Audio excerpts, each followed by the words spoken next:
Hey everyone, I'm your host Adrian. We do content like this weekly, so hit the subscribe button and ring the bell to get notified. If you want more content like this, click the like button and please leave a comment. Thanks again for watching.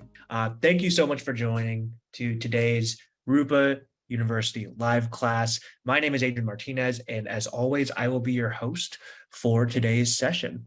Today, we have a very special guest in Dr. Allison McAllister here to walk us through female fertility and infertility, understanding common lab indicators with ZRT. Before jumping in, a couple of quick housekeeping items to go over. Everyone joining will be muted by default, but if you have any questions, no worries at all. Use that Q&A button that we've all tested out already to ask any questions that you do have, and we will host a live Q&A session at the end of the presentation. Immediately following the Q&A, yours truly will show you exactly how to order these tests right on Rupa Health. And if you have to jump early, no worries at all. We are recording this session, and you'll be able to find it all on rupauniversity.com within the coming days. Additionally, we will send out a copy of the recording to you if you are registered for the class. And finally, if you are a fan of this type of content, be sure to check out rupauniversity.com to get access to all the previous sessions that we have done, including ones with Dr. McAllister. So with that, let's go ahead and jump in. I'd like to introduce Dr. Allison McAllister. Dr. McAllister graduated from Smith College in Northampton, Massachusetts, and later received her naturopathic medical doctorate in 1999 at the National College of Naturopathic Medicine in Portland, Oregon. In addition to her doctorate, Dr. McAllister did advanced coursework in naturopathic midwifery, delivering babies at home. After graduation, she completed her residency in integrated cancer care at Cancer Treatment Centers and Southwestern Medical Center in Tulsa, Oklahoma. Her clinical practice focuses on hormone imbalance, fertility, and integrative cancer care. On a nice summer day, Dr. McAllister can be found digging in her garden along with her dog, Tucker. Dr. McAllister is passionate about medical education and enjoys teaching both colleagues and patients. She's a clinical consultant at ZRT Laboratory, works in private practice, and teaches naturopathic medical students. She's spoken to medical groups both locally as well as nationally, and we are lucky enough to have her with us today. Thank you so much for joining us today, Dr. McAllister. I'll go ahead and let you take it from here. Oh, thank you very much for having me. It's always flattering to be asked to speak. It's equally flattering that you're going to accommodate my airplane gear here, but I wanted to make sure I had sort of the best sound so that everyone could hear. And this is one of my favorite topics to talk about. As you see in my bio, a little eclectic, a little bit of diving into everything, but I did do coursework in delivering babies and delivered babies for a couple of years, and then have sort of moved on, sort of circling this hormone piece all the time in my career. So we are going to look at basically three topics today, essentially 2-3 topics, which each could be an hour long or a day long or a whole seminar. So I apologize ahead of time if it feels like I'm sort of skimming the surface of it, because the truth is that these are big topics. And I've spoken about all of them, so you can find my lectures out there about these topics as well. I do upgrade all the time. So obviously I bring things in new, and this one I wanted to talk about, kind of get a chance to talk about some lab stuff that we can see, and also just maybe give people who are stepping into this world just a good sense of what they're looking at. Anyways, we're going to start right away. And the first thing we're going to do is make sure we can do. So today we want to make sure we're understanding the menstrual cycle, which has big implications for actually everyone's practice, but also we want to look at the role of PCOS and the role of thyroid in particular. So I kind of called out those PCOS because it is so common, and same for hypothyroidism. And also because I feel like in the world of fertility work, it's something that a lot of practitioners can really help with and identifying these patients which may not be identified through sort of routine medical care. So, sorry, my little picture here. Let's talk about what infertility is. So infertility actually has a defined definition: the inability to get pregnant in 1 year of unprotected intercourse. You do have to be having intercourse, which is many a joke for lots of us, for different patients, but it's 1 year. If you are older, after 35, it is 6 months. If you are actually over 40, it's actually about 3 months. So that's the definition of infertility that we're going to use today. And, you know, that we're going to talk about why it can take so long. So let's review normal.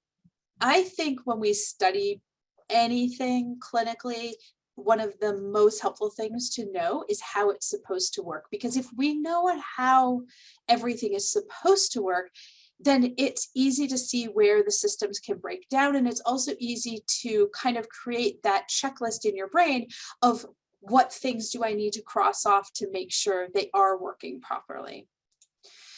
So let's look at an ovulatory cycle. So a regular menstrual cycle can be anywhere as short as 24 days. We do feel sorry for those people, but it is normal, to 36 days long.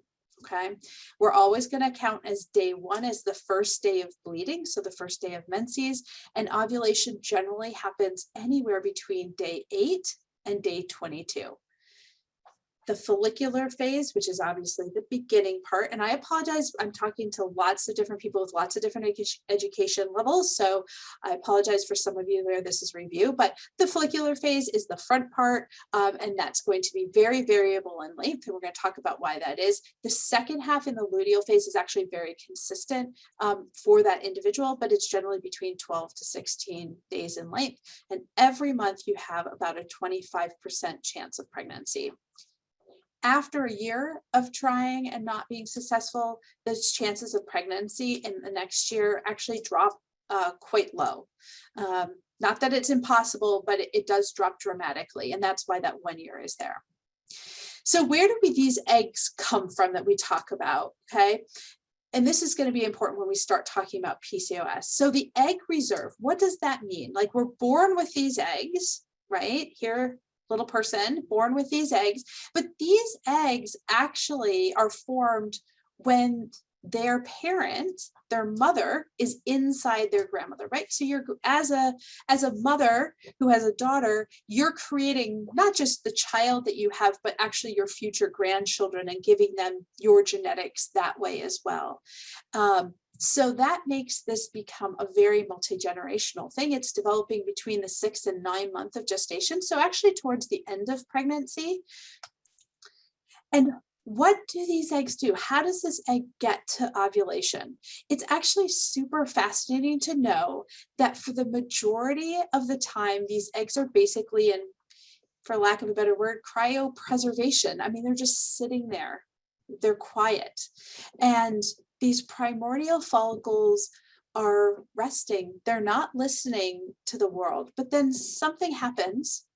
And with something happens, that means we really don't know, but there's lots of scientists spending a lot of time in labs trying to figure out that all of a sudden takes a group of these follicles and starts to wake them up. It starts to grow them.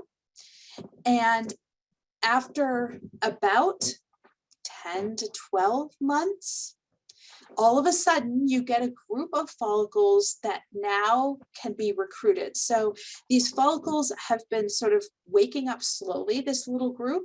And from this little group that is awake, we're going to choose basically a handful, about 5 follicles. And those follicles are going to basically become hormonally active. They're all of a sudden going to start listening to the hormones of the body. Before that, they were getting growth hormone, nutrition, all those things were happening. But as far as the hormones go, they were kind of quiet. But now they're going to go ahead and wake up. They're going to see the hormones of the body, and they're going to start to go through 2 complete cycles here. Okay, so we've got the first cycle, we've got to save them to the second cycle. And then out of this group of, say, 5 or 6 follicles at the most, our body is going to basically choose the winner. So one of them, maybe 2, is going to be selected as the ovulatory follicle for that month. It is ovulated, the rest of them die. And meanwhile, of course, coming along, we've had this next group who have been selected, who are also going through this process. This whole process from initiation until ovulation takes about a year. And that is why, basically, for fertility, they always say you've got to take a year to try. And that's because from the time you start, you're giving sort of a whole year's worth of this process of ovarian growth and ovarian stimulation, follicle stimulation, follicle growth before ovulation to happen. The other reason that we always talk about therapies in terms of 3 months, right, is because it takes 3 months from the time these follicles wake up and start seeing the hormones until they are ovulated as well. So it's not just a random thing where, we'll say, take this herb for 3 months or do this diet for 3 months and come and see me. It's not just because that's a convenient time schedule. It's actually because it takes 3 months from changing your diet, changing your thyroid, changing your hormones to see the results of what your ovulation is going to do for that month. So you're kind of bathing those follicles in the hormones in the hopes that one of them now can start to ovulate. But you can see how this actually kind of delays when you do things and when you might see that outcome. You really kind of have to give things time. It is also, I think, really fascinating that this is, for many years, there's lots of people that, say this is part of the why 12-13 is associated with the female calendar, is because of this as well. So there's actually 13 full moons in the year. So anyways, kind of interesting studies. So within the ovaries and these follicles, we have sort of this cycle of this primordial follicle recruitment, this sort of like, hey, wake up with some growth factors. They're starting to wake up. The Graafian follicle starts actually developing. It is chosen, it is ovulated, and then the rest of them actually just pack up, they're done. And then we've got another one that's been recruited in the meantime. So we really have these two phases, these basically 10 cycles where everything's kind of getting bathed in growth hormones and nutrients for sure. And then only about 2-3 cycles where it's actually listening to the hormones of the body. So when it starts listening to the hormones of the body, though, it's really fascinating. So this is actually one of the few times that we have a positive LH loop, which is we've got LH being produced. The follicle that has the most LH receptors actually starts getting more stimulation. This is how this follicle is decided to be the winner.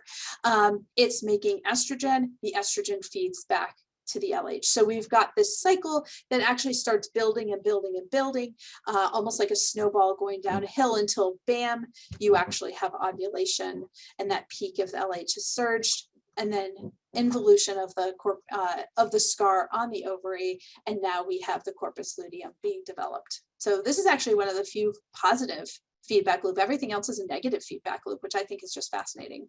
But there is, of course, a negative feedback loop, and that has to do with the role of estrogen, basically turning off FSH, or follicle stimulating hormone, what it does. And so as estrogen is higher, it basically quiets down this recruitment. And this, of course, is part of what you see in pregnancy, that when you're pregnant, you're not actually recruiting more follicles in the meantime to shut down ovulation. Of course, you don't really want to be ovulating while you're pregnant. So this whole system is also shut down as well. So what this ends up looking at is sort of the typical menstrual cycle map, as we can see here. And just so we can walk about it, I just like everyone to sort of know the lingo. Here we have the period. It always starts at day 1 is how we count it, not the first day of the month, right? Some patients get that confused. This is just a random day 1 of whenever your period is. You are going to have your FSH recruiting. It's building FSH is this blue one. Okay, it's highest here. It then quiets down as estrogen gets higher. There's a little surge because estrogen's actually dropping here. And then it comes back, and then there's a little rise right up here at the end as it recruits to keep those follicles going to the next cycle. When we have LH, here it is, it builds, builds, builds, builds, builds, big spike, drops down, and is quiet, okay? This time right in here, okay, is the time where hormones are at their lowest, day 3, day 4, and hormones are at their lowest, and they have the least impact on FSH and LH. So this is the time that we are going to see sort of the cleanest assessment of how hard the brain is working to recruit the next eggs, all right?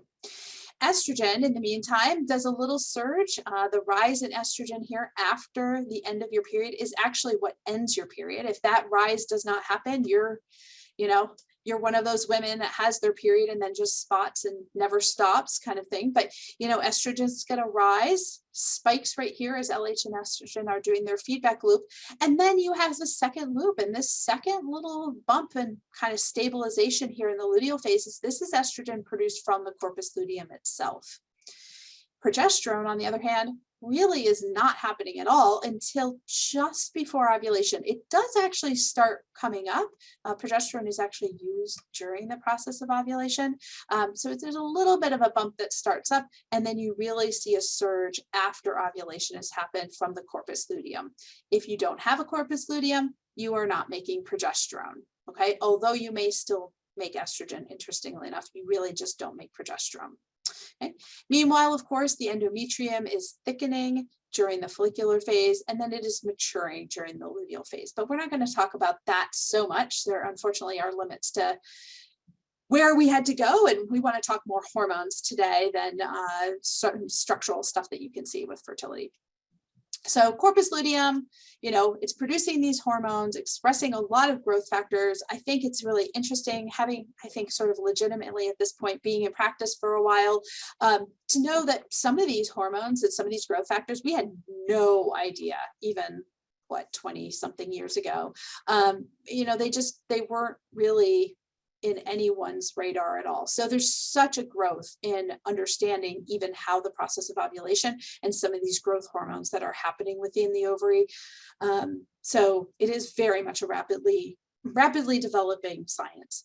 In general, it's going to degrade by day 28 unless there's pregnancy, right? And if there's pregnancy, then it's going to stick around. But I like this one. I'll let people read it for a second. But basically it just says, uterus, look, I put up the wallpaper for the new baby. And the body's like, yeah, there isn't a new baby. So not this month. And the uterus is grumpy. And the body says, please don't. And then the uterus says, you do this all the time. I can't take these false alarms. I'm ripping down the wallpaper. And that is kind of the menstrual cycle.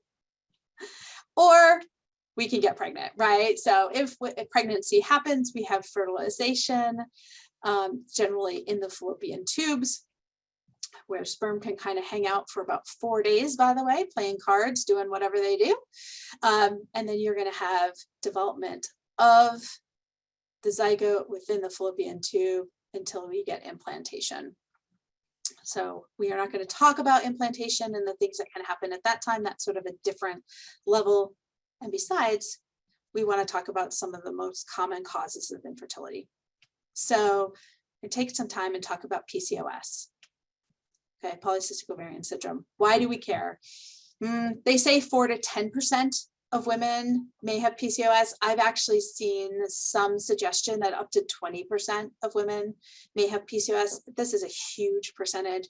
I think some of those women have true PCOS. I think some of those women have probably the results of lifestyle things that may look like PCOS, but inevitably, it's a huge percentage of women. It is considered treatable. It is not considered curable, but we are getting closer to understanding some of the differences that may contribute to some women's PCOS. So there's a whole range of studies that are happening about different genetic SNPs and variances in things like the insulin receptors and abnormal heat shock proteins and mitochondrial function, abnormalities in anti-Müllerian hormone. So it is very much an exciting field of science as to what's happening within the ovary. And as we discover new hormones being made or new proteins and growth factors in the ovary, we're also discovering that some women with PCOS, that's kind of their challenge. So genetics has really opened up this field. So what do you need to diagnose PCOS? Well, it's a symptom of high androgens, and you need to have high androgens on testing, and we're going to talk about that. But there are multiple phenotypes and no cysts need to be found. So an ultrasound does not need to be done to diagnose PCOS. You just need symptoms of high androgens and some high androgens on testing. Many people think you have to have cysts on the ovary. They usually are there, but you actually don't need to do it to diagnose it. If you do see the cyst, you will often see the ovary that looks right there, right? Lots of these big fluid-filled cysts versus a normal ovary that might be half the size with just like 1 or 2 developing follicles on it. In practice, what you actually see is that there's 2 forms of PCOS. We have what I refer to as the ovarian only PCOS. They tend to be leaner patients. They have less insulin resistance, so blood sugar balance may not be an issue for them.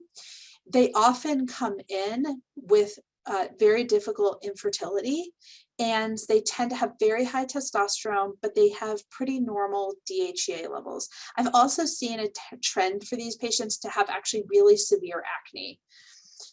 Versus the other sort of more common, I would say probably 80 to 90% of PCOS patients have a picture that's ovarian and adrenal, and that means they may struggle much more with their weight.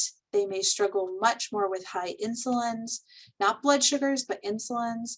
They may have no periods. They may have completely regular cycles, but they tend to have higher DHEAs. They tend to have higher testosterones. And because it involves their whole body, PCOS is a multi-system problem. You can remove the ovaries and you will still have PCOS. And that's because it is cellular dysfunction for most people. And even if you remove the fertility portion of it or the menstruation part of it, we still have issues with weight gain. We still have issues with skin. We still have issues with cardiovascular disease. So it is really actually a misnamed syndrome. Really, if we talked about it, we would probably talk about it as a hyperinsulinemia symptom with ovarian symptoms. But unfortunately, since it showed up in the ovaries first, it gets known as PCOS. So common signs and symptoms. And once you start seeing PCOS and identifying these patients, there is sort of a look that you can start to recognize people once they come in. They tend to really be struggling with weight. They, however, may not be heavy, but oftentimes I'll ask, like, do you follow a program of eating or whatever? And a lot of times these are the patients that will say, oh, I have normal weight, but I eat 500 calories a day and jog 5 miles. Like, they're working really on a calorie deficient diet. They can have acne. They can have the increased facial body hair, usually the chin hair, more of the, these are androgenic hairs, so they're more of the bristles, not just the darkness. They can have oligomenorrhea, so anywhere from 0 periods. I have one patient, she's pretty sure she's ovulated about 4 times in her life and had 4 cycles ever. They can have no cycles at all. They can have a long history of fertility. They can have a family history of diabetes or a family history of pregnancy issues. Interestingly, though, that one's a tricky one because as we've moved the age of when women try to get pregnant into more of the 30s for a lot, sort of the average person these days, that's when PCOS is actually more of a problem for fertility. So 20s to 30s, sometimes in those teen years, someone with PCOS might get pregnant super easily, but now you move it to the 30s, they can have a really hard time. Interestingly, you get into the 40s, these are sometimes those patients who have actually never been able to get pregnant, who all of a sudden at like 42 are, not in menopause after all, but having a baby that they didn't quite expect. Acanthosis you can see, so darkening of the skin, type 2 diabetes, obviously pre-diabetes, insulin resistance, endometrial hyperplasia, hypertension, reactive hypoglycemia. So when you're taking that history, you're going to see those, take a history of those anovulatory cycles. You're going to see the high androgens. You're going to see the insulin resistance. Although going back to the high androgens, what I often see is a spectrum of things. So, in the teenage years, they may have had terrible acne, but then that might get better. But then they may have their 20s be one of facial body hair, and then that kind of stabilizes, and then the next part may be one of weight gain, and then that kind of stabilizes. So it's these kind of changing symptoms as women age too. But hyperinsulinemia is a very key note to see for PCOS. You'll hear about the high LH and FSH. That's actually 50%. And even weight gain, I will say, people with weight gain, it's only about 60% of women with PCOS. So don't rule out the thin woman who may also have PCOS. And generally, if you do an ultrasound, you'll see these multiple follicles. So let's dive in. The ovarian component, what is happening? So within the ovary itself, right, you have these granulosa cells, and they are making testosterone. And in someone with PCOS, they have a thickened thecal cells. They're making more. These follicles are being stretched. They make more testosterone. They have very high 5-alpha reductase enzyme. They make a lot of DHT. They, however, within the ovary itself, there's some theory that really part of the challenge is within the ovary themselves, they don't have enough aromatase enzyme. So aromatase is the enzyme taking testosterone to estrogen. So as a result, there's some theory that part of PCOS is increasing testosterone because the estrogen feedback within the ovary isn't happening. I think that's really interesting, but I'm going to show you some presentations of like where you can kind of see that. But yes, you'll see sort of this lower estrogen. In the adrenal glands, they have abnormal adrenal processing. They can have this, once again, this high level of 5-alpha reductase, which means they process their cortisol. Interestingly, they tend to have lower cortisol, but higher cortisone. And if we bring in the other part of the adrenals, which is DHEA, they often have a thickened layer of the adrenal glands producing much more DHEA than they should. They're making a lot more testosterone, a lot more DHT. And then within the adrenal component, within the body fat, you actually see a higher level of estrogen and higher levels of aromatase activity. So that is why you can get sort of this estrogen dominant, sort of classic estrogen dominant picture in someone who has PCOS, partially because of their estrogen to progesterone ratio, but also partially because within body fat is happening differently than what's happening within the ovary. So there's another part, which is 60% of women with PCOS have mental health issues. And that actually is thought to start out within like the formation of those follicles. So once again, like how your grandmother's pregnancy was influenced how you are today if you're a woman, and how your pregnancy was influences your grandchildren's blood sugar and responses to stress, etc. And there's some suggestion that because of that, we see the multi-generational PCOS. We also see that there's receptor issues. And that receptor issue is mostly for insulin. So with PCOS, you actually have this very high drive for insulin, not blood sugar, but insulin. That is driving all of this. So it's driving more 5-alpha reductase, more cortisol mismanagement, more aromatase activity. It's driving testosterone driving insulin. So it's really quite a messy, complicated endocrinology net. Which is kind of why I like it, but not for those women. I would happily cure all of them, but it really is a complicated process. But insulin control seems to be extremely important for PCOS. Why? Well, insulin increases growth hormone, usually a good thing, but not in too much, right? It has to do with adiponectin.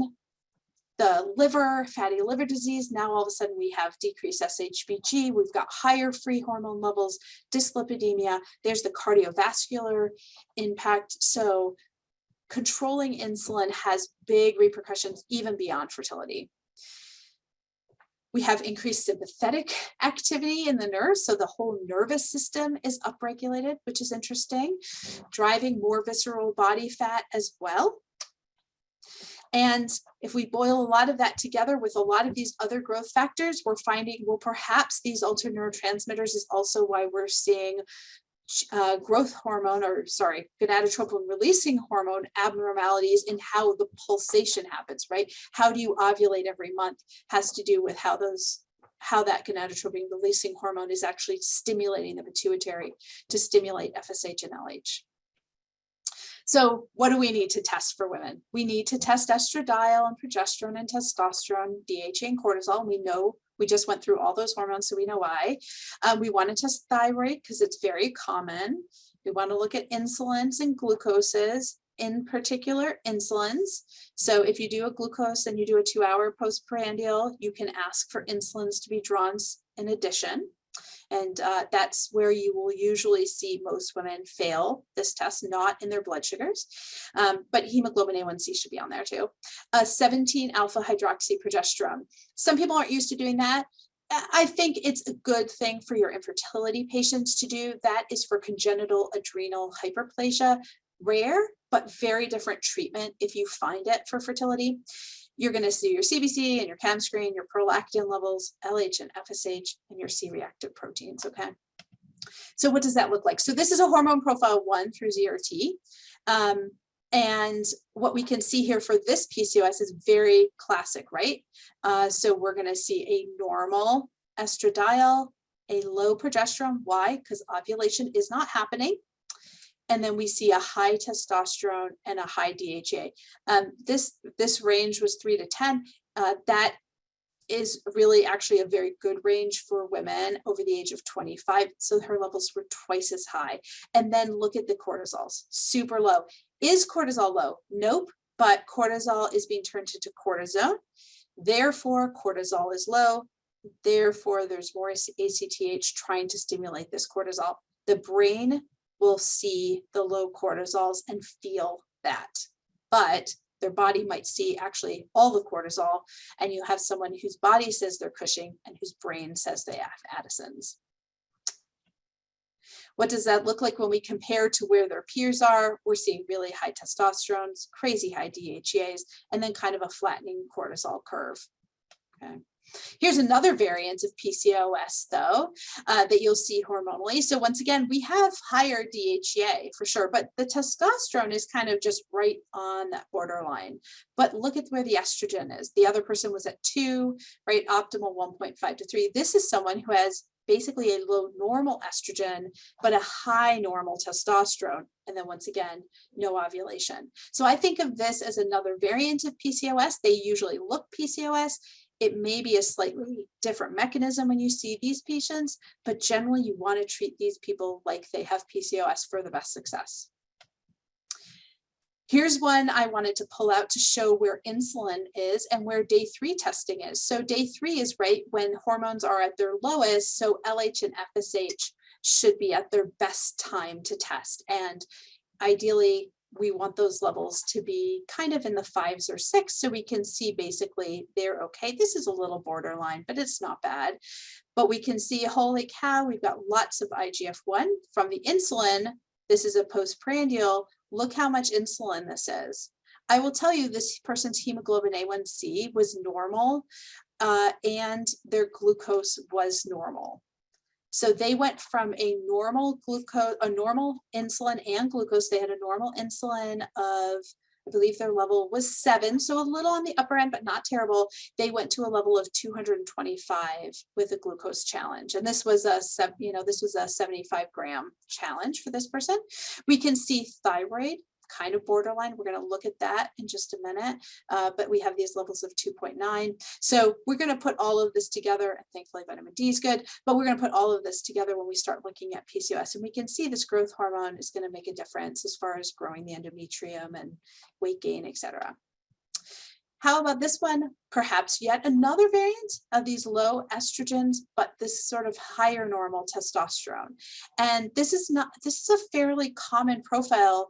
And I think these people are interesting. I don't know if it's true PCOS. They look like PCOS oftentimes, but it may be a different, fundamentally a different biology that's happening behind the curtain. I think it's still smart to sort of look at the same things, but you can see this person's insulin's on the lower end of things. Insulin isn't as sensitive on the lower end of things, by the way, but look at their hemoglobin A1C. So this is someone that you want to do a postprandial insulin, because even though their levels are low, are they going way high, or are they at the opposite and they've actually been high and now their insulin levels are actually dropping, sort of a slow onset type 1, which, unfortunately we're seeing more of. So what's our goals of treatments when we treat PCOS? Well, we want to lower the androgens. We want to increase SHBG. We want to normalize insulin as much as we can. Try to lower the sympathetic tone. This is one that a lot of people don't talk about, but from my research in the role of norepinephrine, it's really important to do that for people. And that can be hard because they are born with kind of a higher set tone. We want to optimize hormone balance as much as we can, and we want to reduce inflammation. Okay. I will say on here, part of our goals of treatment that's not on here is necessarily hormone replacement. And I think this is a mind shift that a lot of the docs I talk to have to go through, especially if you're used to seeing mostly postmenopausal women. You can take someone who has no periods and make them have a period. But if they want to get pregnant, they have to do it on their own. Without that, you can make them bleed, but they will never get pregnant. If you give hormones in the right balance and the right pattern, you can make an 80-year-old have a period, but she's not having a period, she's not going to get pregnant. And that's the same thing. So please make sure that if you are working with fertility, that you kind of take off your hormone replacement hat and you put on your fertility hat. And that means women have to do it on their own. Doing it on their own, having those cycles on their own is a sign that you are getting everything normalized. Now, that doesn't mean you don't use progesterone here and there to bring it in, to stop endometrial proliferation, for instance, but it's not necessarily going to fix the problem, okay? So conventionally, we use birth control, we use metformin, spironolactone. I think the research coming out slowly about things like the semaglutides are actually really interesting. The GLP-1s, Ozempic, Wegovy, I think in time we will actually use these first for women who are dealing with weight gain, even before the metformin, because metformin doesn't tend to cause people to lose enough weight, whereas Ozempic is actually showing weight loss very similar to bariatric surgery. So it can be used to kind of crash someone's weight down into more of an optimal level. Just bringing weight down alone can increase fertility for a lot of women. Clomid and letrozole, frankly, Clomid is still the standard, but it is not a great drug. It's just going through the process of old time, workups and old time procedures. But frankly, letrozole is much better for these patients. So I always tell them, like, hey, the fertility docs usually will have you do Clomid at least for one cycle. It's probably not going to feel great for you, and it probably won't work, but then they'll switch you to letrozole, which will probably work much better. I think in time they'll do it. When you're choosing a birth control is oftentimes a dirty word for lots of people, but in fact, it has some good tools. And I think it's always fair to offer it to patients. I try to have no judgment in what I offer my patients, and contraceptive is one tool that many, especially super, teenagers, young women will use. Obviously, we're not going to get pregnant on it. However, there is actually kind of an old trick of using oral contraceptives for 3 months to lower the androgens. And then the trick is with birth control and PCOS is you come off the birth control and you try to get pregnant before the testosterone levels really start to rise. So you're actually trying to get pregnant in that first month. So if you have someone with PCOS, interestingly, a lot of times because it is controlling testosterone, these are the patients that actually lose weight on birth control. And these are the patients that you want to keep on birth control if they're on it, and not sort of come off and go back to normal. No, they want to come off of it, and then they want to try to get pregnant immediately afterwards. There's lots of natural supplements to consider, way too many for us to talk about here, but there's a huge list. They can be very, very effective. Some of my favorites are right here for insulin sensitivity.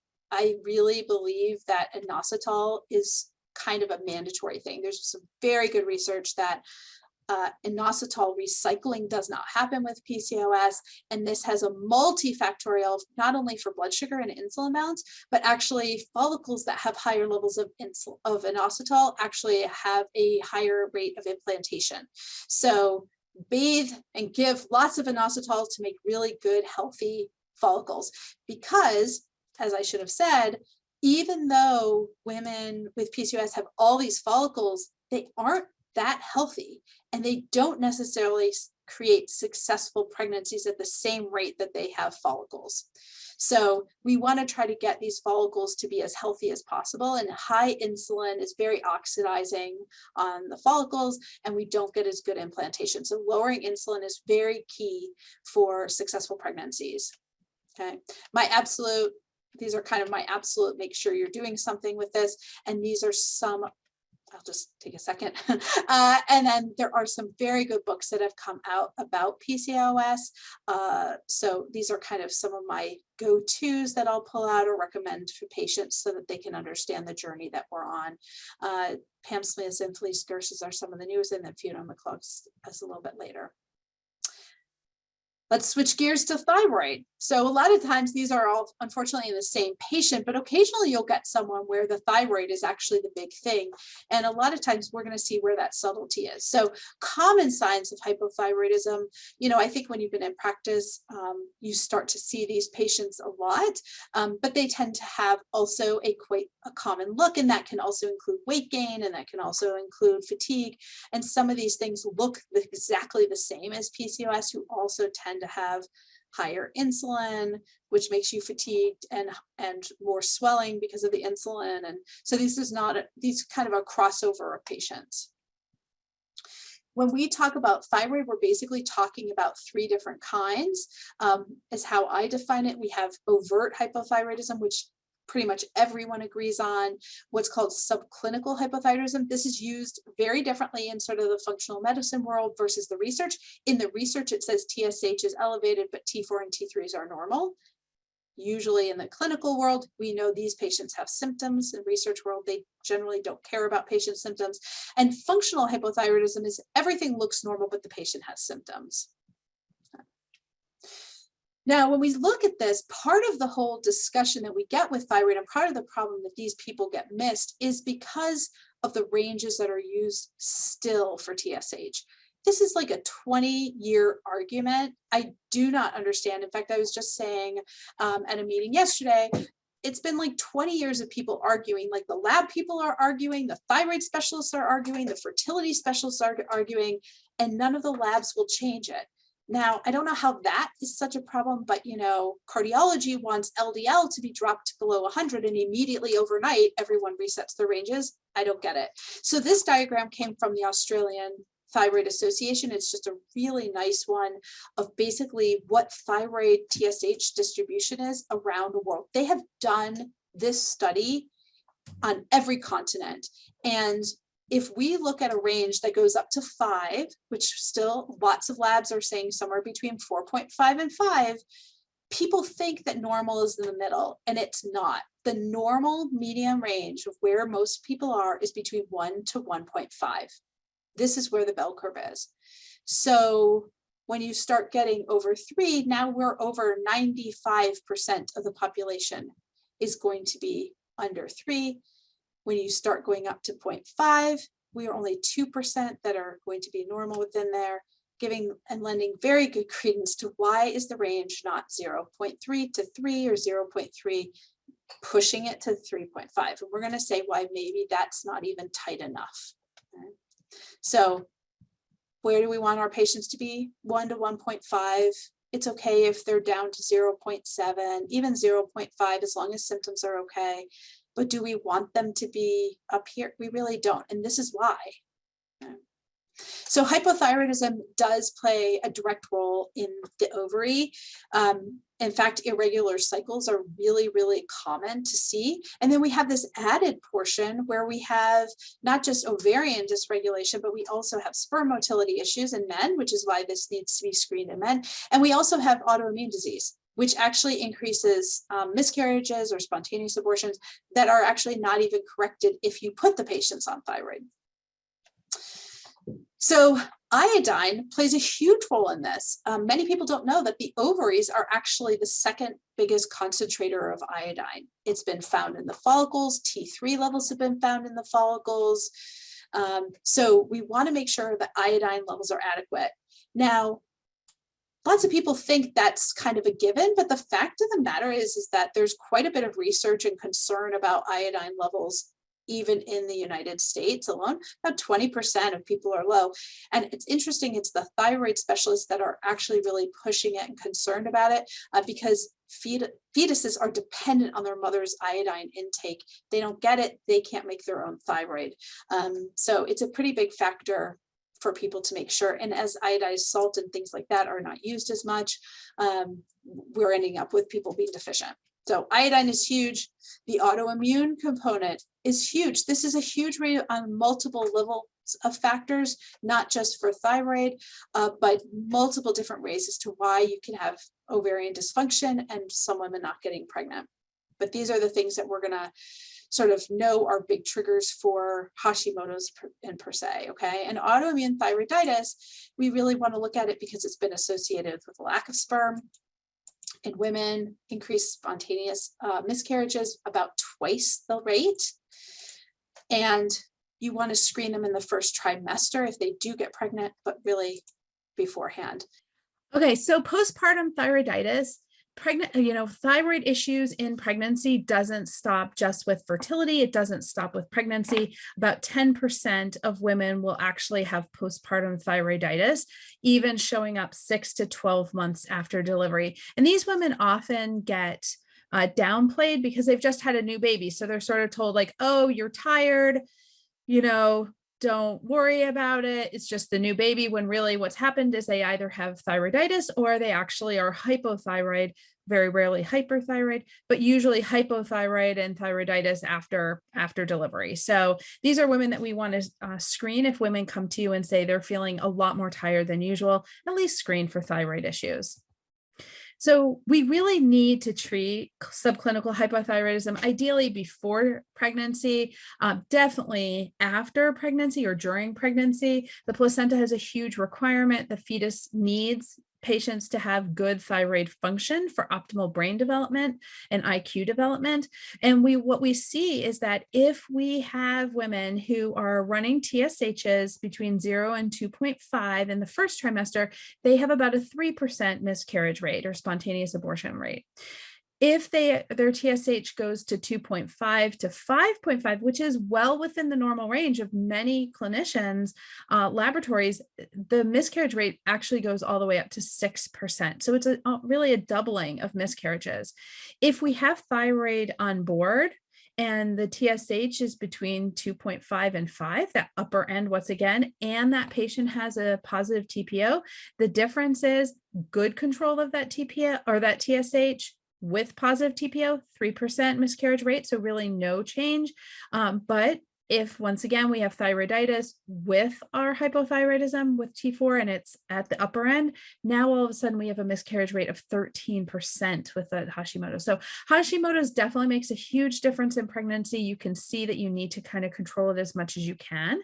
But you really need that T4 to be down below that 2.5. And this is something that a lot of OBGYNs may not screen for adequately, may not be part of their armamentarium, or even if they do screen for it, they allow sort of a broader range of TSHs that are quote okay, and they just aren't. And especially if you have someone who is really struggling to get pregnant, it can make a huge difference.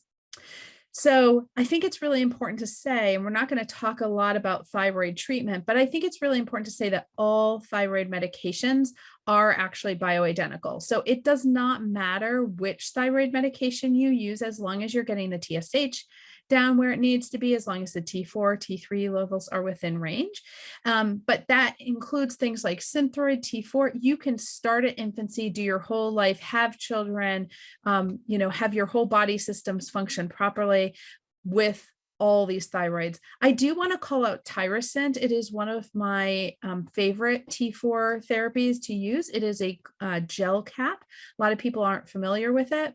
It is a gel cap, so all it has is water, gelatin, and T4. So there's no fillers, no binders. It's really good for people with malabsorption GI issues. They can do it with food even. It's been shown to be helpful. So it's one I call out. Lots of people think it's really expensive, but if you go to their website and you go to the direct pharmacy links, I think the latest price on it is like $55 for 3 months. So it's really comparable with a brand name, say Synthroid, or even for some people's insurance, like the Armor Thyroids or the NP Thyroid. So get them on thyroid medication, use it. Herbs are not going to get those TSHs down in pregnancy. There's going to be so much working against them in terms of like the higher estrogens and liver issues. You're really going to struggle to kind of get good control of thyroid with just herbs during pregnancy. So let's look at a couple. This is obviously what the thyroid, sort of the essential thyroid profile looks like, a free T4, free T3, TSH, TPO. This is actually someone who absolutely is hypothyroid, but ZRT uses the tighter range of down to 3. And that's a range that the Endocrine Society has advised and several other thyroid specialists have. And that's just allowing a little bit of wiggle room lab to lab between that 2.5 and 3 number there.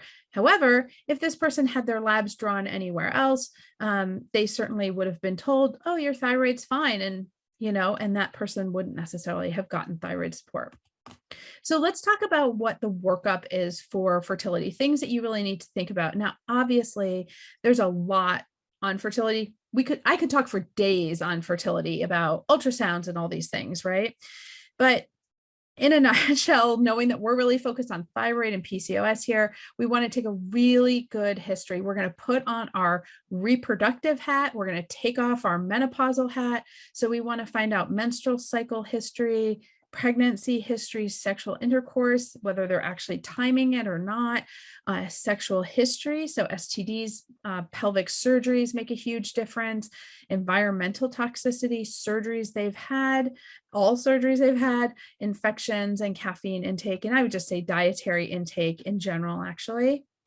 Imaging and other labs, I do like to call out that I do run women through ultrasounds of their uteruses and hysterosalpingograms earlier rather than later. And the reason I make this sort of an earlier priority in my workup for fertility is, especially in women over the age of 35, I do it right away, is because actually these are things usually that cause or sort of show up with structural problems like polyps, uterine fibroids that are too big.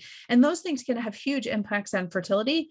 But the answer to those treatments, or those treatments to those problems, I should say, is surgery. And those surgeries take time to schedule and they take time to heal from afterwards. So I like to do them as soon as possible so that women can kind of get on with the journey as fast as possible. And sadly, I've heard of many stories where people have not done the hysterosalpingograms or even a histogram where they inflate the uterus with fluids until later on. And then they find out, oh, they had tons of polyps. And meanwhile, they've spent tons of money doing, say, IUIs.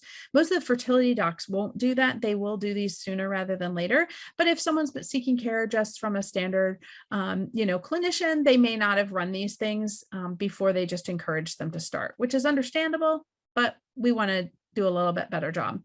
I also highly recommend getting a sperm analysis for partners. I've seen many, many partners, and actually I would say workup partners as well, but I've seen many partners frankly just be completely missed. And then I get their sperm analysis and I'm like, oh my gosh, like you have really terrible motility. And it's actually, your wife's had these interventional treatments, but like you have poor sperm function and poor motility. And that would be fine if we were, spinning it off and doing IUIs or if we're doing IVF. But honestly, even with IVF, the poorer the health of the sperm, the less successful IVF is, even if they're able to stick the sperm in the egg. So let's look at ovarian reserve. So what ovarian reserve is like getting a sense of how many eggs, how much time do we have left? So ideally we do this on day 3 of the menstrual cycle, and we do an FSH at that time. It's an inverse relationship to the amount of eggs that you have. So high levels of FSH means the body's really working to recruit that next batch of eggs for ovulation. The anti-Müllerian hormone is a new-ish marker. It's not that new now, but it is new-ish. It has the benefit of being able to do at any time during the month. And so far, we're using these kind of together. Now, unfortunately, ZRT doesn't have anti-Müllerian hormone at the time, but this has sort of an added thing. And there's some research on anti-Müllerian hormone problems perhaps being part of what we see with PCOS. So there's actually sort of some interest in anti-Müllerian hormone for PCOS specifically, but both of them can be good resources to how much time does someone have, always taking with a grain of salt. So women will often have a higher FSH, even getting pregnant. If they're young and have high FSH, that tends to be better than if they have a high FSH and they're older. But I am happy to say I had a 40-year-old who came to me and we did an FSH and it wasn't that great. Now, by saying that, it was like 13, 14, so not that great. You need to get busy kind of discussion that we had. And she happily got pregnant with IUI, like probably the first time she did it. So that made me super thrilled. And I always warn people, like, take it with a grain of salt. We're not doing these tests on every single person trying to get pregnant. There are many people getting pregnant who have probably, if they didn't know, their labs are bad, but it's still working for them.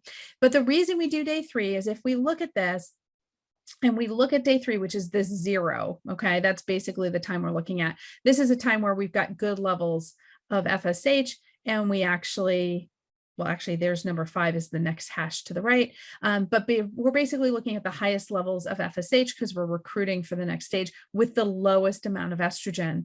If you have high estrogen and have a low FSH on day 3, that combination of high estrogen on day 3 and low FSH, it can be artificially suppressed by the estrogen. So we want to do those day 3 levels and see how much time do we have working. If those levels are high, send people off to fertility specialists, work with them in conjunction. Don't waste their time, move them along. It's a good referral, and they're going to do better if they work with you at the same time, but we want to get them where they need to go. So we also have to assess, like, what is really happening. Remember, we can give women periods, but it does not mean they can get pregnant, right? So we need to look at what can they do on their own. How regular is their cycle? Are they doing basic body temperature, cervical mucus? The LH kits have really become a pretty big standard because they're really effective. And ideally, people do those at 10 o'clock in the morning and 2 o'clock in the afternoon. And the more fertile they are, the shorter their little spike of LH can be, sometimes only appearing on, say, the afternoon level, and they could miss it otherwise. Luteal progesterone levels are a good way of assessing whether ovulation happens. There is salivary ferning that can happen. Some people find that helpful, some people don't, but it's a pretty inexpensive trick if people want to try it. And this is what body temperature mapping would look like. However, just be aware, if women are keeping track of their fertility this way, that rise in progesterone that corresponds to the rise in temperature actually only happens after ovulation. So a lot of women are basically marking that ovulation happened and not that they're going to be able to predict it. So conventionally, the world of fertility asks that we test a day 3 FSH and estradiol, that we do a luteal phase hormone levels, that we look at thyroid antibodies, CBC chem screen. I always do ferritin, even hemoglobin and A1C. I think these are all really important to do for when you're working someone up for infertility and fertility reasons. And I do this for, well, obviously not the day 3, but I do all the other ones actually on all my male patients as well. And I started working up all male partners with my patients from the very beginning after having a case where I had asked them to do it, but they never did. They told me, oh no, everything's fine, I've been worked up. And really in the end of it, what we discovered was, unfortunately, that person had hemochromatosis. The male partner did. And I believe what happened, their fertility journey sadly was not successful. And I think by the time they got to the point of like doing IVF, et cetera, the sperm was so oxidized that even though they got embryos, frankly, all of their embryos died, and it was really tragic. And I so wanted something different. So just by getting ferritin levels, making sure no one has hemochromatosis, making sure levels aren't too low, these are really important things to do for both partners, I'd say. So couple treatments I wanted to call out because we use them all the time and lots of people don't know how they work. So Vitex is one of mine. This is chaste tree berry, named because the nuns thought, and the monks thought, if you put it under your bed, it would keep you from impure thoughts. Well, actually, maybe it didn't help them so much if they were taking it internally, as it actually is very good for helping people get pregnant. And I have many babies walking around where I know a little bit of Vitex made a huge difference in them coming into the world. Works kind of similar a little bit to Clomid. So we don't want to use both of them together or letrozole together, but it does increase the corpus luteum health. So the dosage is every day. And generally you want to look at dosages with supplement companies where you're taking 1 to 2 of them a day for compliance reasons. They take it all month long, works in different ways depending on where in the cycle it is. But this is a great one. How many months do we have to do it before we can tell whether it worked or not? 3, right? Because it takes that long to bathe those eggs in good hormones so that we know, like, okay, that egg was bathed in these really optimal hormones for at least 3 months before that those eggs actually ovulated or that egg ovulated.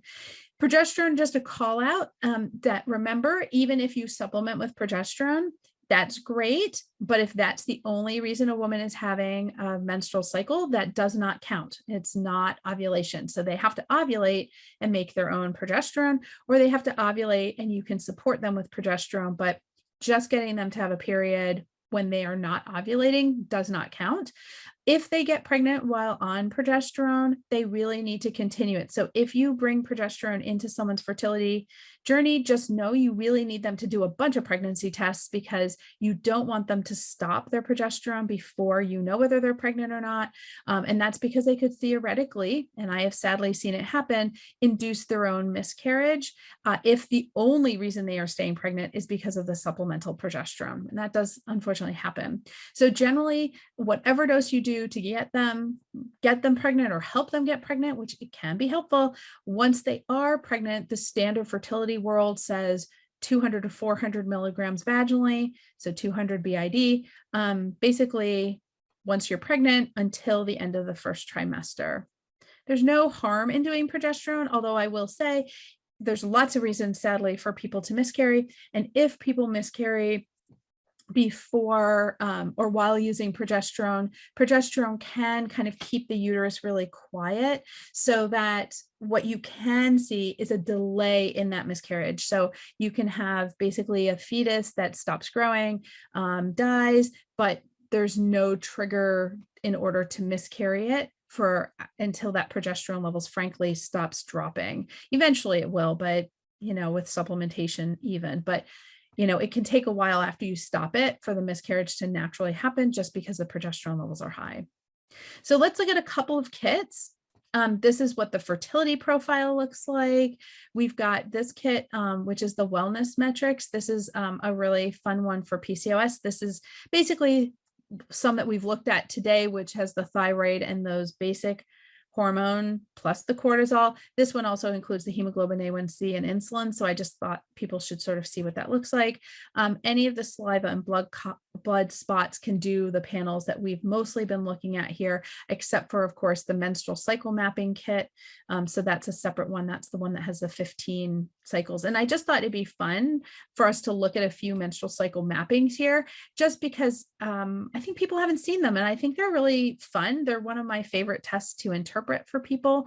They're really straightforward. And if you put this with a diet or a diary, you can really get a lot of good information. So I brought a bunch of them that we're just going to look at quickly here, but purple is estrogen, green is progesterone, and then down here in orange is the LH. Really helpful to have the combination of the three, because having that LH really tells us where ovulation should be happening. And we have sort of 3 different markers that we look at for ovulation. So a standard ovulation here is going to have this peak in estrogen first, followed by an LH peak, right? So right about there, they're kind of corresponding, and that's leading to a rise in progesterone, telling us ovulation happens around 14 or 15 for this person and peaks around day 21, 19 to 21, which is where we're testing our luteal phase collections.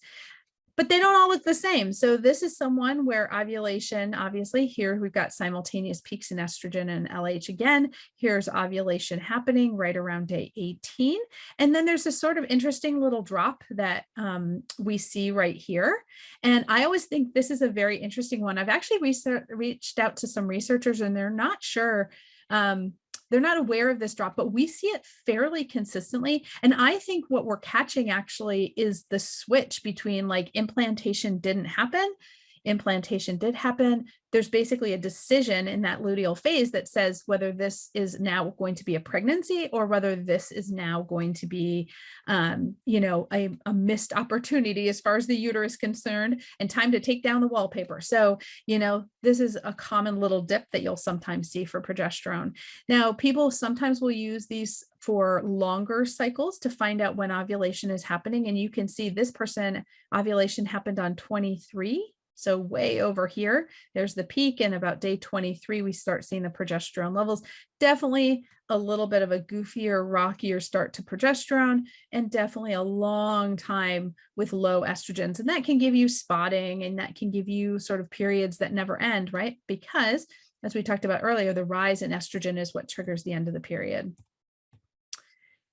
Now, women who start getting into menopausal times, or women who, for whatever reason, don't have very robust hormone levels, you'll start to see patterns like this, where they're pretty low. They're never actually getting into the period or into the follicular phase for the estrogen. Progesterone's barely over, falls a little bit too soon here. So although we're seeing ovulation, this is kind of what you start seeing as people get older, where the hormone levels are there, they're still cycling, but the robustness of those hormone levels are just not as high. And then you start getting ones like this, where progesterone ovulation's way over here, probably around day 27.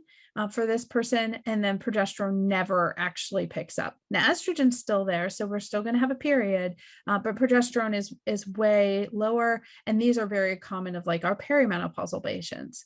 This is what it looks like for some PCOS patients if you do their sample, which I do not think it's worthwhile, and they are having no periods. This is commonly what it looks like.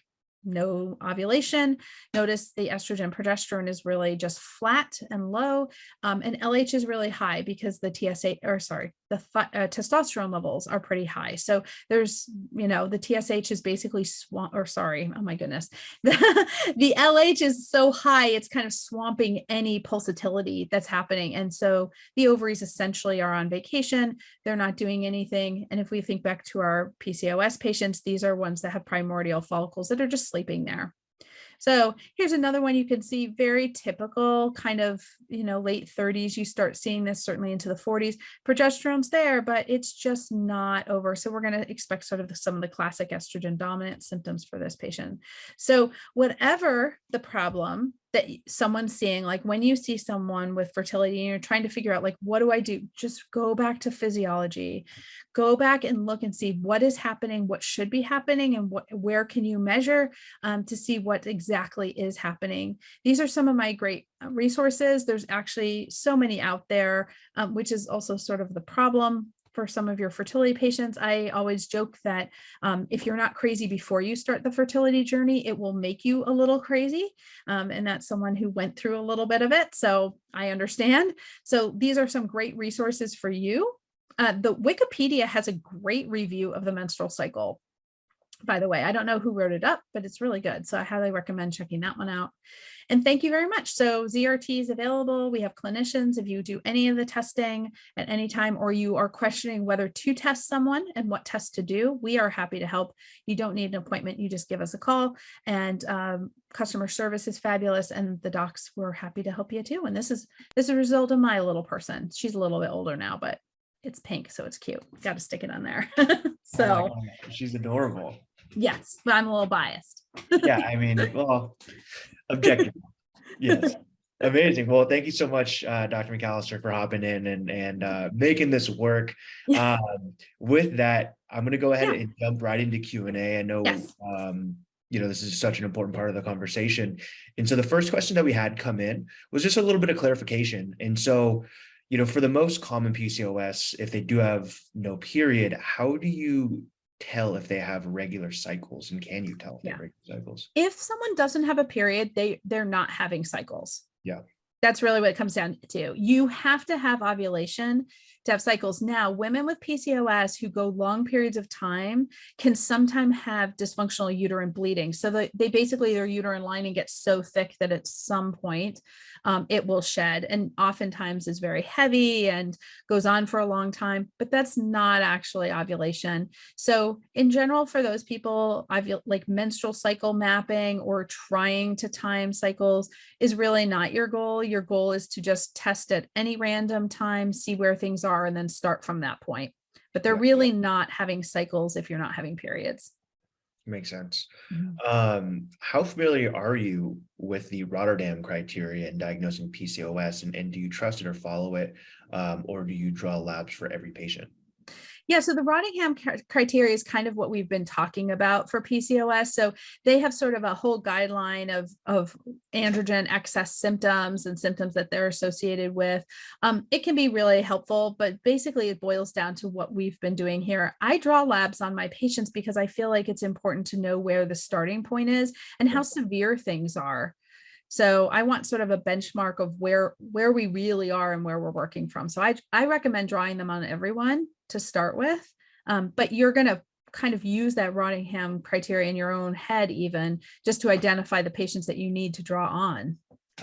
Yeah, makes sense. You got to know the numbers. Yeah, you got to know the numbers.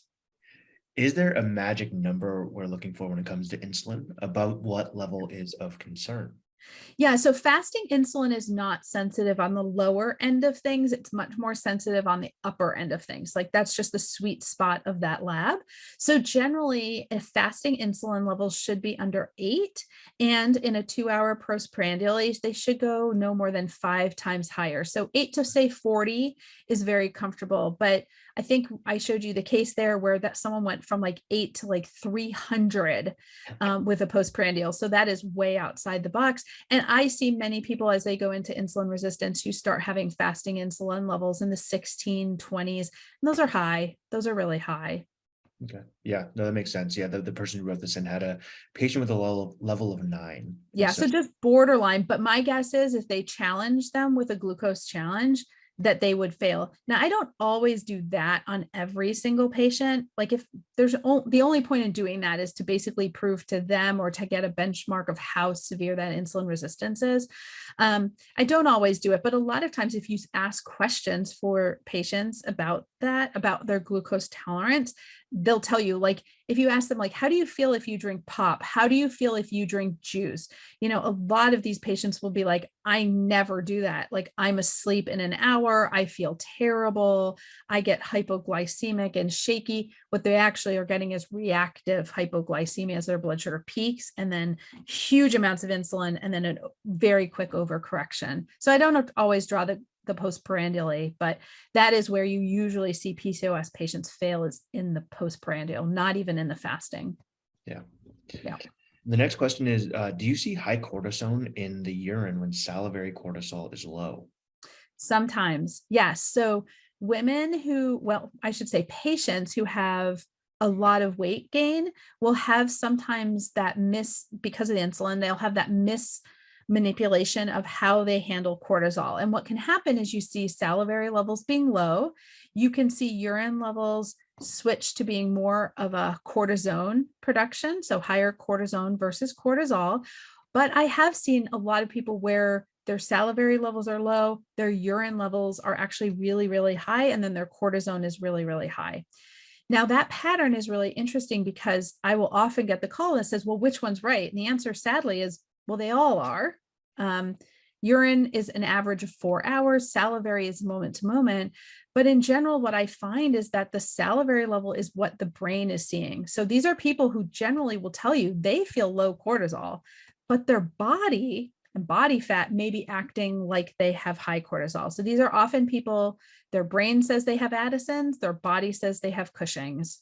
Mm-hmm. And you see it a lot in PCOS. That's so interesting. Yeah. Should we focus on specific forms/ratios between myo-inositol or D-chiroinositol when developing treatment plans? Yeah, so interesting. Inositol, I could have lectured about all of these things for hours longer, but inositol, they've done that study, D-chiro versus myo-inositol. Myo-inositol significantly cheaper. Most of the research showed myo-inositol worked better than D-chiroinositol. So we're super thankful to the people who are putting D-chiro and wanting to make it a drug. Didn't do it, but most patients do great with just our regular inositol at 4 grams a day. That's great. Yeah.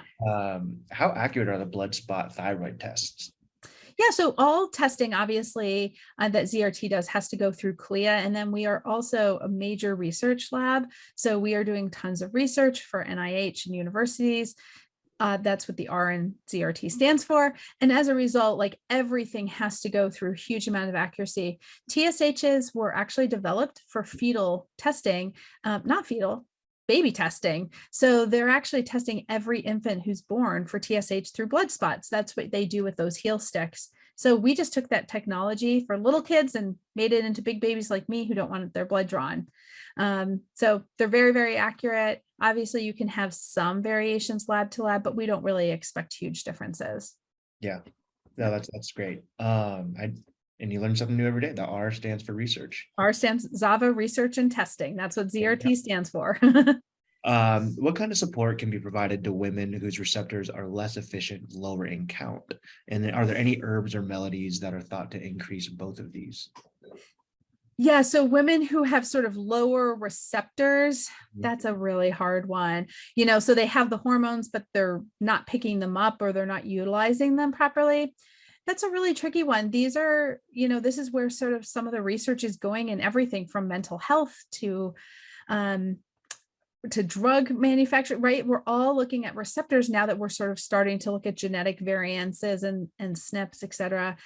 Honestly, I don't know the answer to that question. What I really focus on when I want receptors to open up is things like vitamin D, phosphatidylcholine, high dose fish oils or omega-3s. Like we want to try to get that cell as healthy as possible. But I don't know of any way to sort of upregulate certain receptors over others. Although we know estrogen and progesterone are important to each other to upregulate and downregulate receptors. We don't have magic to sort of turn receptors on that are not totally working. Sure. Hopefully in time. Absolutely. Fingers crossed on that one.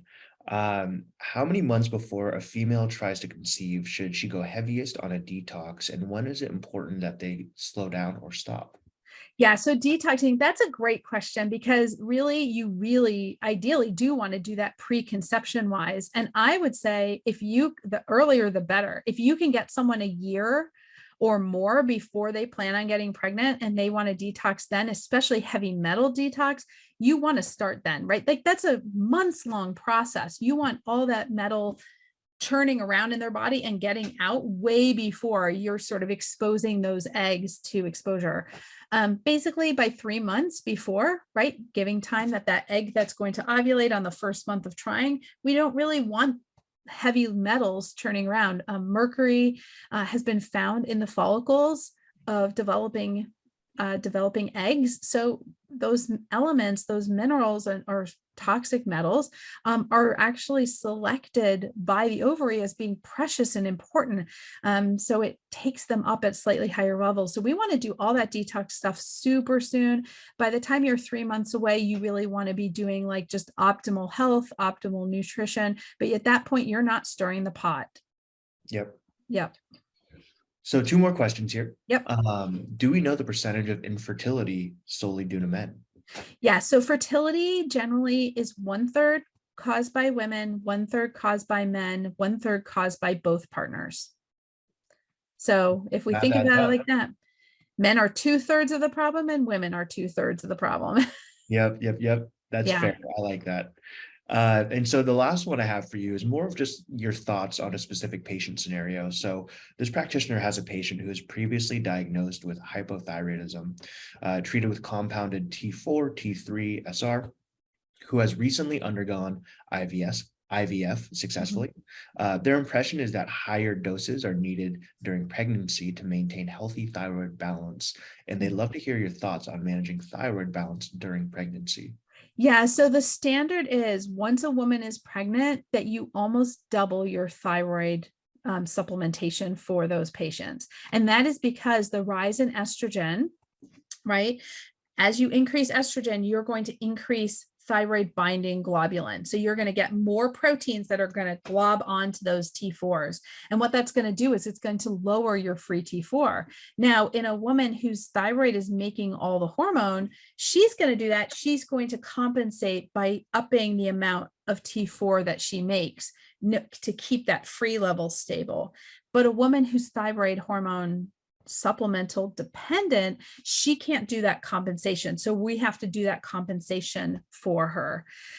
Slow release can be tricky in pregnancy. Slow release thyroid can be tricky in people, especially people with Hashimoto's, especially thyroid patients, especially with T4, not with T3, but with T4. So you really want to make sure that that person's thyroid is doing very well. And you have to be open to going to more of an immediate release T4 during pregnancy, because the GI system does slow down. When you add a slow release and a slower GI system, sometimes what that ends up doing is your slow release actually isn't getting absorbed very well. And you can end up with someone who becomes more hypothyroid. So be aware, change it up if you need to, but yes, you do have to increase your T4. You have to watch those. You have to do thyroid numbers a lot in pregnancy just to make sure they're doing okay. That makes sense. And thank you so much, Dr. McAllister. That was our last question. Oh, I just want to thank you for joining us and working with us. You're the best. Any final thoughts? No, I guess my final thought is, if you're going to dive into the fertility world, know where your boundaries are, knowing that if you have to refer a patient to IVF or IUI, this is not a failure. These patients generally do really well. If you've been working with them, if you've optimized their health, sometimes people are going to need those therapies. And it's okay to say, hey, we've been working together. You haven't gotten pregnant. It's time for you to go to fertility. You and I are going to keep on working, keeping you healthy as possible, because then they're going to go off to those therapies and they're going to work the first time. And that's the thing for PCOS, I guess I would just end up saying, is that these patients often benefit with 3 months of working with you to optimize their insulin and get that insulin levels down first before they go to something like IUI or IVF.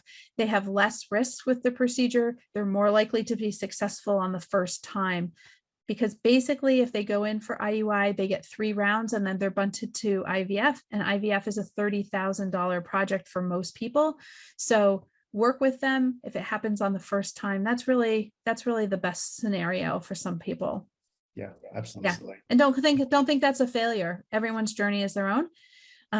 You can be a big help with them, but it may not be just you that makes the difference. I love that. I love that message. I think it's so important because there's so many couples that struggle, and you oftentimes don't even think about kind of the practitioner side of things and the investment that they get within helping the patients, which really is also such a huge component to that relationship. So, McAllister, thanks again. You're the best. Thank you very much. Super excited to have this one out for the practitioners to be able to watch. And we look forward to doing this again with you in the future. Sounds great. If people have questions, they know where to reach us, so they can reach out anytime. Right on. Thank you, Adrian. Really appreciate it. It's such an honor. Absolutely. Well, that's it. So what I'm going to start off with, folks, is just showing you exactly Rupa Health. Rupa Health is a functional medicine platform that's designed to make life easier when it comes to functional medicine. That's what we specialize in. Those are the practitioners that we work with. And why do we do what we do is we want, at the end of the day, to be able to bring root cause functional medicine to the world, right? Right now, there are so many different pain points when it comes to functional medicine. And one of those big pain points that we oftentimes hear from practitioners is, how do I even get started? And Rupa Health is a really good platform to help with that. So not only is it a place where you can order all your tests in one place, which I'll show you in a moment, but also a really good place to learn. Y'all are actually a part of Rupa University. Rupa University being our educational leg of Rupa Health. So you're all part of Dr. McAllister's session right now with ZRT, but we've also do these classes with all of our different lab partners. You can see from Genova to Senesco to Infinite Allergy to Dutch, you name it, right? You can find all that information directly on Rupa, and classes similar to this where you can come and learn and get access to all these different free classes. Additionally, beyond that, we even have paid options as well. So if you are interested in learning more and getting a quick deep dive of Rupa and what we offer, you can find that information here as well. So we offer 6-week courses. You can see one with Dr. Kalish. You can see one with Dr. Carrie Jones, who's our head of medical education, diving deeper into, connecting hormones with the Dutch test. So all of these different options are available on the education side through Rupa Health. But really what our core product is beyond just education is a place where you can come and order all of your tests and manage all of that in one spot. So what I'm showing you right now is the Rupa Health dashboard. To start off, Rupa Health is a free platform to sign up for. There's no cost to sign up for. There's no minimum spend. There's no subscription fees or anything like that. And really what we are is we're a lab marketplace. So within Rupa, I have access to all these different labs, including ZRT, including Dutch, including Genova, including all of these ones that I'm showing you. So the idea here on the practitioner side is now, as opposed to having to go to each individual lab portal to access all of my different tests, I can come to one single sign-on to rupahealth.com, create an account for free, and order from any of these labs, assuming my license type allows me to. To really show you how simple that is, I'll do a quick demo order. So up at the top where it says start an order, go ahead and click that. We just need the patient's first name, last name, and email address. That's how easy it is to create an order on Rupa Health. From there, it brings you into your order screen where you can do such things such as creating custom panels, or rather custom bundles. A bundle is a set of tests, a set of blood panels from any one of the labs that we work with. You can create these for yourself. We have pre-created ones and you can customize them. So that way it's just one click and any of the labs that you're looking to order can be added straight into your cart. Below that, you can create a favorites list. So individual tests that you want to order, you can go ahead and hop into Rupa and you can order that fertility profile from ZRT straight away within seconds. I can order a mycotox from Great Plains just with one click, right? So these different tests from different labs that I want to order are all at my fingertips and I can order them just within a matter of seconds. From there, if there is a specific test that I am looking for, I can go ahead and search by specific lab type. And I can go ahead and find that and search right by lab company, by sample type. I can search and filter by phlebotomy, you name it. And if that's it, it's as simple as clicking send a patient, right?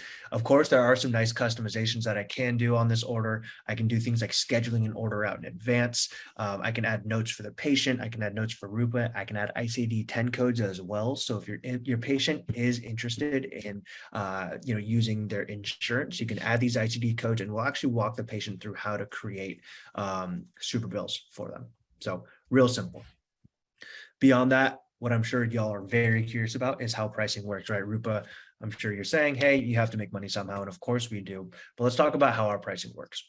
We offer wholesale practitioner prices. So what that means is the same prices that you get going directly to the labs. Those are the same prices that we offer here at Rupa.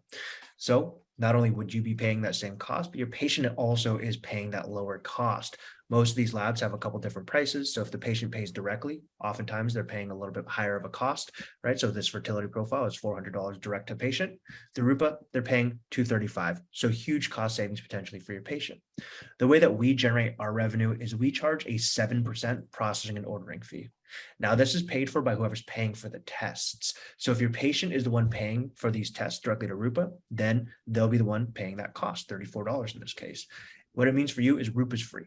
There's no additional cost. As I mentioned previously, it's free to sign up for. You just go ahead and sign up and then we'll pass those costs on to your patient. In this case, they're still saving $200 in this order and paying $35. So their total savings is still about $180 in this example.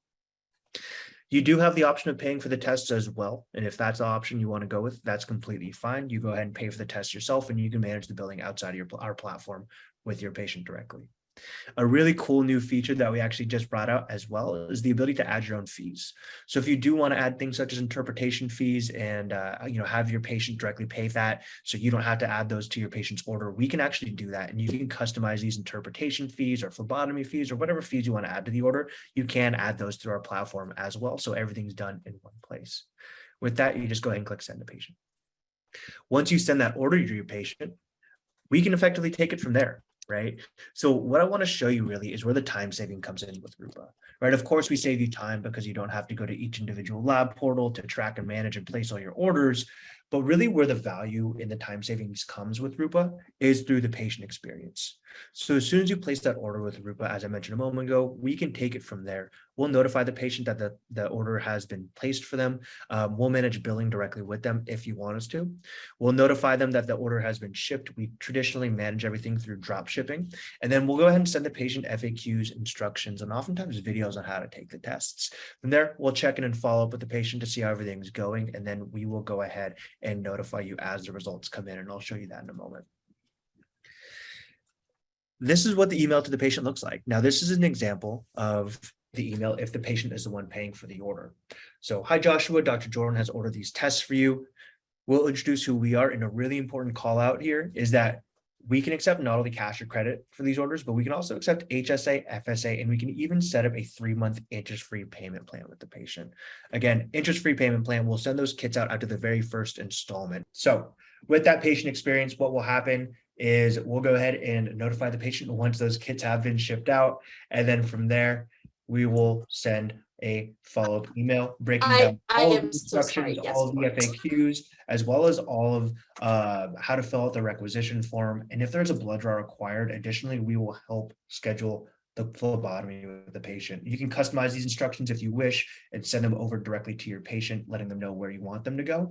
Otherwise, we'll go ahead and let the patient know what the options are based on the lab that they're working with. Again, time savings, right? So if the patient has any questions or needs any support, they reach out to us. We will manage the whole patient support experience, including specimen issues. So if there is an issue that happens and there needs to be a retest taken, we will coordinate that directly with the lab as well as the patient, so you don't have to. Of course, you'll be alerted, but you don't have to be involved with that. You can see an example of the test that we'll send over to the patient over here on the right-hand side. So very, very comprehensive. But also what I think is more important is that they're user-friendly. Oftentimes I talk to practitioners who come back or hear patients come back to them with questions on just confusing instructions. We want to simplify that process and basically limit the amount of patient support required on your end to zero. From there, you'll be notified, or we'll follow up the patient rather, and then you're notified as the results come in.